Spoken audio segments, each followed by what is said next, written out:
Right, welcome back everybody. Still continuing to raise awareness here for stroke survivors. This of course is World Stroke Day today, and we have been, I suppose, encouraged to feel what it feels like to not be able to use your dominant hand. We've put the blue glove on. You'll see Sakina had it, Valen had it, Mdu's got it, everybody has got it in studio, and we're trying very, very hard to not move our hand or use our hand that we would normally. I'm right-handed, so this would be my hand that I'd use all the time, but I'm trying very, very hard, and it is difficult. What a great campaign to raise awareness for those that have gone through this, and this is how they live their reality every day. So if you are questioning why, that's why we're wearing blue gloves. Small businesses are routinely touted as key drivers of economic growth and employment in South Africa. But statistically, the reality is that on average, about 50% of all startup businesses in South Africa fail within 24 months, and 70% to 80% of small businesses fail within the first 5 years. Now, against this backdrop, it stands to reason that there would be a great deal of apprehension and anxiety by would-be entrepreneurs. And what can be done to avoid becoming part of a negative statistic? Our next guest hopefully will help us and give some advice to the would-be startups. So here we go, in studio with us, marketing and sales thought leader, Thulani Thabethe. Good to have you, Thulani. Welcome to Morning Live. Good day. Finally, this day has happened. Well, I am so glad that it's happened, and perhaps a few years too late for me, because I am a statistic. I tried to open up a small business. Within 3 years, I failed. And I lost a lot of money. I didn't lose, my livelihood, which a lot of people do. But I lost it, and these stats are real. What do you attribute to the failure of small businesses?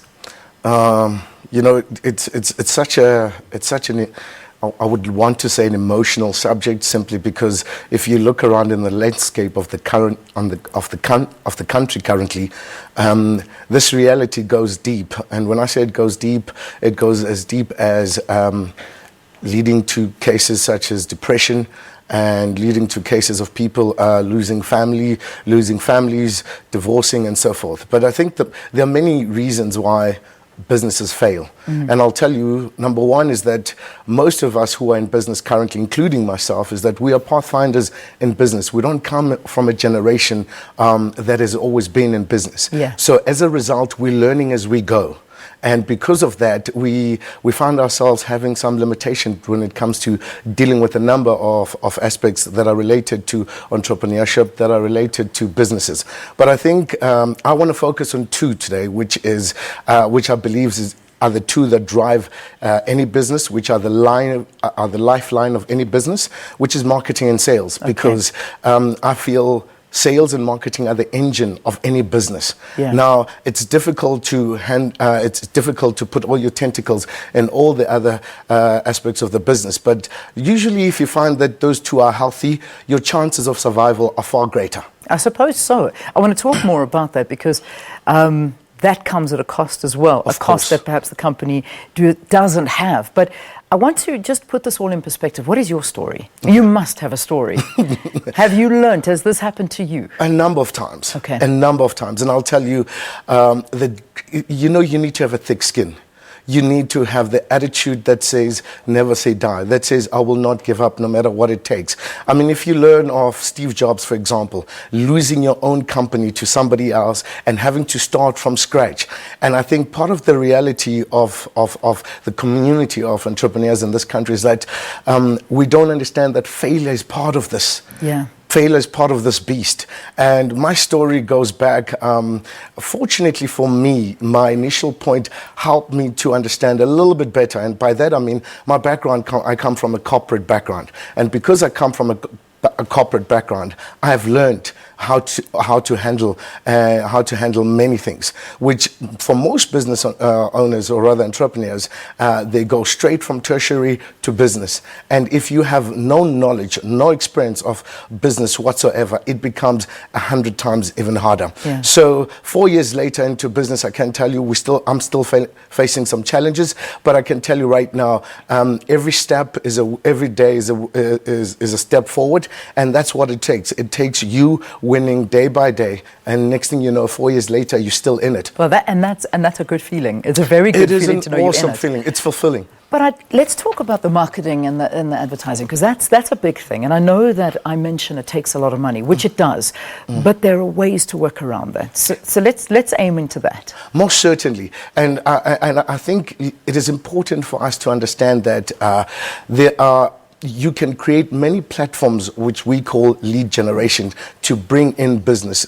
So most of us focus on only one avenue, which when it fails, you're still caught up in the same situation. Whereas what we've seen with my company, Thulani Solutions, is that we create 4 different platforms of lead generation, which helps us to be sustainable at any given time. Now, the thought is marketing is expensive. Yeah. However, there are many ways to skin a cat. Okay. And I'll tell you why.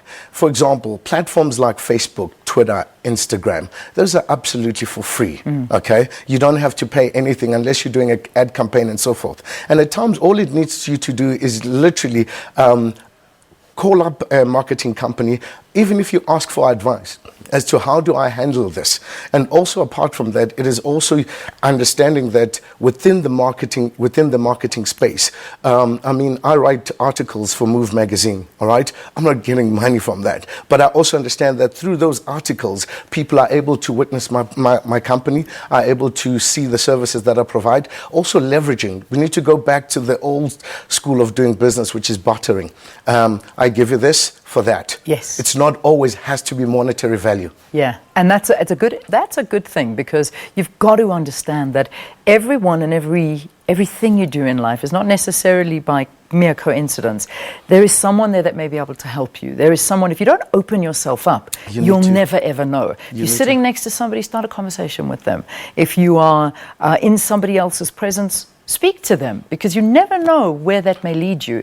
But if you sort of try and do this all by yourself, it's never going to work. You could be a braai and you could get business wherever you do. And I think that's another thing that the culture that we need to breed as entrepreneurs is that we need to be able to sell our product wherever we go. I guess it goes without saying that anybody that knows me knows that I am passionate, knows that I love marketing, I love sales. And it makes it easier that when anybody comes across me, we start engaging in that conversation, and you'd be surprised how many business I got just anyway. Yeah, but so, I mean, you get guys like, I'm going to bring up the one that jumps straight to my mind, because I had him sitting in the chair last week. Skinny Spoo, the guy with the socks, right? Yes, Skinny Spoo. Yeah. So, I mean, he was sitting here, and you had the whole of the Twitter sphere going crazy about the fact that he's asking for money. I need 5 million rand. But you got guys saying, no, that's not what you need. You need, the right attitude, and you need this, and you need that.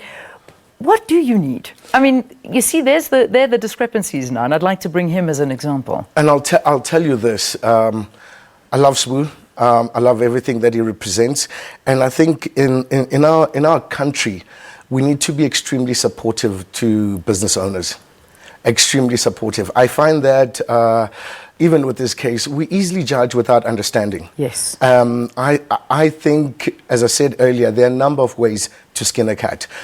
His only focus is only on one, and all we have to do is open him up to other avenues which could bring a solution to his business.